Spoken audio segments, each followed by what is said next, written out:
அனைவருக்கும் வணக்கம்.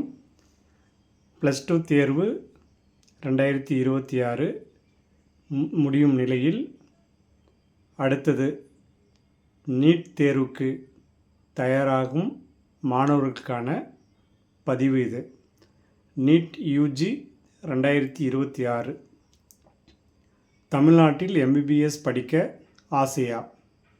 நீட் தேர்வில் உங்கள் டார்கெட் கட் ஆஃப் இதுதான். NEET UG 2026 expected marks. தமிழகத்தில் எம்பிபிஎஸ் படிக்க விரும்புபவர்கள் கவனத்திற்கு. அரசு மற்றும் தனியார் மருத்துவக் கல்லூரிகளில் சேர்க்கை பெற நீட் தேர்வில் எவ்வளவு மதிப்பெண் தேவை என்பதை பற்றி இந்த பதிவில் பார்ப்போம். 2026ஆம் ஆண்டில் தமிழ்நாட்டில் உள்ள அரசு மற்றும் தனியார் மருத்துவக் கல்லூரிகளில் சேர்க்கை பெற நீட் தேர்வில் எவ்வளவு மதிப்பெண் தேவை என்பதை இப்போது பார்ப்போம். இந்தியாவில் மருத்துவ படிப்புக்கு எப்போதும் தனி மவுசு உண்டு. அதிலும் எம்பிபிஎஸ் படித்து டாக்டர் ஆவது பலரின் கனவு. அதே நேரம் எம்பிபிஎஸ் உள்ளிட்ட இளநிலை மருத்துவ மாணவர் சேர்க்கைக்கு தேசிய தகுதி மற்றும் நுழைவுத் தேர்வு எனப்படும் நீட் தேர்வில் நீட் யூஜி 2026 தகுதி பெற வேண்டும். இந்த நீட் தேர்வு எம்பிபிஎஸ் மட்டுமல்லாது பிடிஎஸ், ஆயுர்வேதம், BAMS, Unani, BUMS, homeopathy, BHMS மற்றும் சித்தா, பிஎஸ்எம்எஸ் போன்ற இளங்கலை மருத்துவம் மற்றும் அதனுடன் தொடர்புடைய படிப்புகளில் சேருவதற்கான ஒரே நுழைவுத் தேர்வாகும். இந்த நீட் தேர்வை 12ஆம் வகுப்பு முடித்த லட்சக்கணக்கான மாணவர்கள் ஆண்டுதோறும் எழுதி வருகின்றனர். குறிப்பாக தமிழகத்தில் அதிகமானோர் நீட் தேர்வில் கலந்து கொள்கின்றனர். தமிழகத்தில் நீட் தேர்வு எழுதும் பெரும்பாலானோர் கனவு அரசு மருத்துவக் கல்லூரியில் எம்பிபிஎஸ் படிப்பதுதான். குறைந்த கட்டணம், சிறந்த கல்வி போன்றவற்றின் காரணமாக பலரும் அரசு மருத்துவக் கல்லூரியில் இடம்பெற முயற்சிக்கின்றனர். இந்த ஆண்டு நீட் தேர்வு மே 3ஆம் தேதி நடைபெற உள்ளது. இந்த நிலையில் 2026ஆம் ஆண்டில் தமிழ்நாட்டில் உள்ள அரசு மற்றும் தனியார் மருத்துவக் கல்லூரியில் சேர்க்கை பெற நீட் தேர்வில் எவ்வளவு மதிப்பெண் தேவை என்பதை இந்த பதிவில் பார்ப்போம். இந்த கட் ஆஃப் மதிப்பெண்கள் கடந்த 6 ஆண்டு நிலவரம், கேள்வித்தாளின் சிரம நிலை, மறுதேர்வு எழுதுபவர்களின் எண்ணிக்கை மற்றும் மருத்துவ இடங்களின் எண்ணிக்கை அடிப்படையில் மதிப்பிடப்பட்டுள்ளது. கடந்த 6 ஆண்டு கட் ஆஃப் நிலவரம் இந்த பதிவில் இப்பொழுது பார்ப்போம். பொதுப்பிரிவு 2020இல் என்ன பொதுப்பிரிவு ஜென்ரலுக்கு கட் ஆஃப் இருந்தது அப்படின்னு பார்த்தீங்கன்னா 720க்கு 599 பொதுப்பிரிவினருக்கு. 2021இல் 720க்கு 586 இருந்தது. 2022இல் 720க்கு 581, 2023இல் 700க்கு 602, 2024இல் 651 720க்கு, 2025இல் 720க்கு 533. இப்போ சென்ற ஆண்டு கட் ஆஃப் என்ன இருந்தது பொது பிரிவினருக்கு ஜென்ரலுக்குன்னு பார்த்தீங்கன்னா 533. 720க்கு 533 எடுத்திருந்தால் பொது பிரிவில் எம்பிபிஎஸ் சீட் கிடைச்சிருக்கும். அதுக்கு மேலே மதிப்பெண் எடுத்திருந்தால். ஸோ இப்போ இந்த ஆண்டு நம்ம 533க்கு மேலே எடுத்தால்தான் கிடைக்கும். ஏன்னா அதுக்கு முன்னாடி ஆண்டு 651 இருந்தது. கொஷின் பேப்பர் ரொம்ப டஃப்பாக இருக்குது அப்படின்னா நம்ம மதிப்பெண்கள் குறையும், கட் ஆஃப் குறையும். இப்போ பிசிக்கு எப்படி இருந்தது 2020லேருந்து 2026 வரைக்கும் உள்ள ஒவ்வொரு ஆண்டும் எப்படி இந்த கட் ஆஃப் இருந்தது பிசிக்கு. ஏன்னா இப்போ நம்ம இந்த கட் ஆஃபுக்கு மேலே எடுக்கிற அளவுக்கு தயாராகணும் என்பதற்காக தான் இந்த பதிவை நான் உங்களுக்கு சமர்ப்பிக்கிறேன். 2020இல் 720க்கு 554 மதிப்பெண் இருந்தது.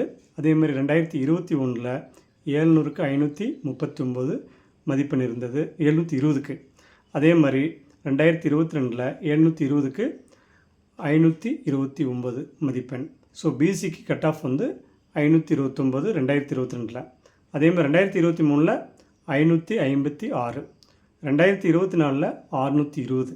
ஸோ இப்போ 720க்கு 620க்கு மேலே எடுத்திருந்தால் அப்போ தான் 2024 எம்பிபிஎஸ் கிடைச்சது. ஏன்னா அப்போ ரொம்ப ஈஸியாக இருந்தது, மார்க் நல்லா எடுத்துட்டாங்க. இப்போ சென்ட்ராண்டு வந்து பிசி கட் ஆஃப் என்னன்னு பார்த்தீங்கன்னா 2025 506. ஸோ அப்போது 506 அப்படின்றது சென்ட்ராண்டு இருந்ததுன்னா இப்போ அதுக்கு மேலே தான் இருக்கும், குறைவ வாய்ப்பு இல்லை. ஏன்னா ரொம்ப டஃப்பாக இருந்தாலே இந்த கட் ஆஃப் அப்படின்றது சென்ட்ராண்டு இருந்தது. அதேமாதிரி பிசிஎம்முக்கு 2020 2025 வரைக்கும் எப்படி கட் ஆஃப் இருந்தது என்பதை பார்ப்போம். 2020 527 கட் ஆஃப் இருந்தது. அதே மாதிரி 2021 504 மதிப்பெண்ணுக்கு மேலே எடுத்திருக்கணும், அந்த மதிப்பெண்ணிலிருந்து எம்பிபிஎஸ் கிடைச்சது. 2023 541 மதிப்பெண் எடுத்திருந்தால் கிடைச்சிருக்கும், அதுக்கு மேலே இருந்தால் கிடைக்கும். கட் ஆஃப் வந்து 2023 541, அதே 2024 612. ஸோ எல்லாருக்குமே இந்த 2024 கட் ஆஃப் ரொம்ப அதிகமாக இருந்தது, ஈஸியாக மார்க் எடுத்திருந்தாங்க. அதே சென்ட்ராண்டு 2025 502, அதாவது பிசிஎம்முக்கு 502 கிடைச்சது. பட் இந்த ஆண்டு நம்ம 500க்கு மேலே 550க்கு மேலே எடுக்கிறதுக்கு முயற்சி பண்ணணும். அதே மாதிரி எம்பிசிக்கு வந்து 2020 2025 வரைக்கும் எப்படி கட் ஆஃப் இருந்தது என்பது. ஏன்னா இப்போ நம்ம படிக்கிறதுக்கு முன்னாடியே ஒரு திட்டமிடுதல், இந்த கட் ஆஃபுக்கு மேலே இவ்வளோக்கு மேலே இருந்தால்தான் நமக்கு அரசு கல்லூரியில் எம்பிபிஎஸ் கிடைக்கும் அப்படின்னு தெரிஞ்சால் நீங்கள் அதுக்கு தகுந்த மாதிரி ஹார்ட் ஒர்க் பண்ணணும். இப்போ எம்பிசிக்கு வந்து 2020 521 கட் ஆஃப், 2021 509 கட் ஆஃப், 2022 496, இதெல்லாமே மதிப்பெண்.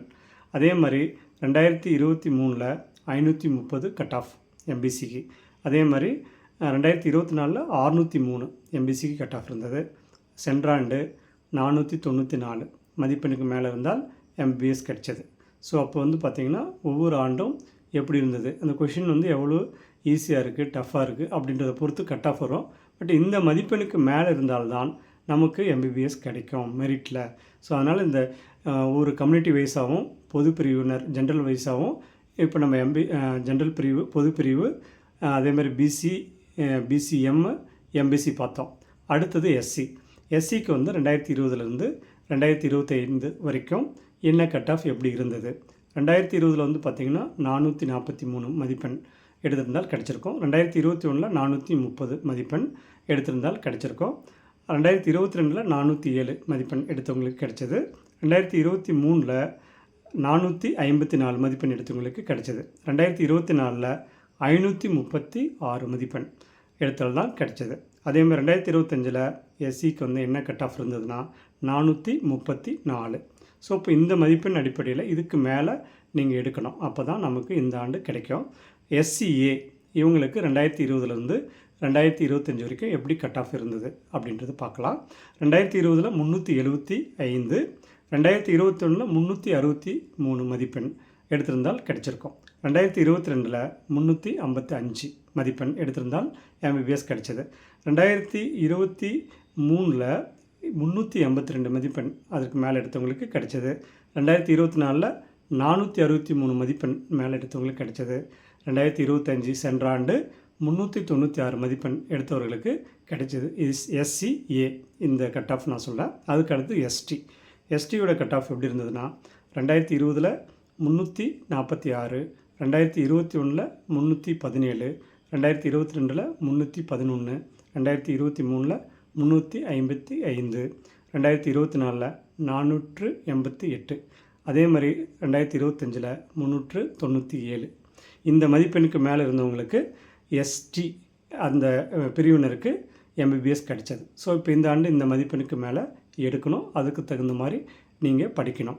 இந்த ஆண்டு 2026 எதிர்பார்க்கப்படும் மதிப்பெண் எவ்வளோ பேர் இப்போ அப்ளை பண்ணியிருக்காங்க, தோராயமாக இது வரைக்கும் இருந்ததுக்கும் இப்போ எப்படி இருக்கும் அப்படின்றது ஒரு தோராயமான கட் ஆஃப், இது இறுதியானதில்லை. இந்த இதுக்கு மேலே எடுக்கிற அளவுக்கு நீங்கள் தயாராகணும் என்பதற்காக இப்போ ஒரு கணிப்பு, இது வரைக்கும் நடந்திருக்கிற இந்த தேர்வை கட் ஆஃப் மதிப்பெண்ணை வைத்து இந்த ஒரு கட் ஆஃப் நாங்கள் பொதுவாக கொடுக்குறோம்.